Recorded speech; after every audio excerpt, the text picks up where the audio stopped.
কন্যা খান, এক কন্যা রাগ করে বাবার বাড়ি যান, বাপের বাড়ি যায় সিন্ধু মালিদের ফুল, বাবারে দেবো 1000 টাকা মূল।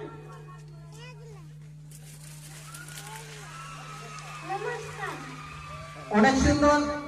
অনেক সুন্দর আমাদের মাঝে একটা ছড়া বললো। এরপরে নাচ হবে।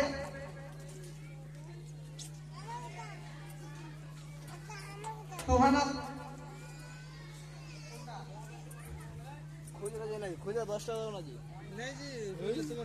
এরপরে নাচ হবে ময়না ঝলক ঝলক,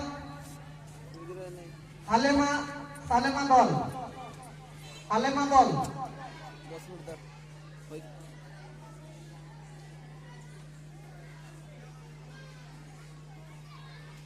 এরপরে রেডি হয়ে থাকবে কবিতা বলার জন্য সুহানা খাতুন।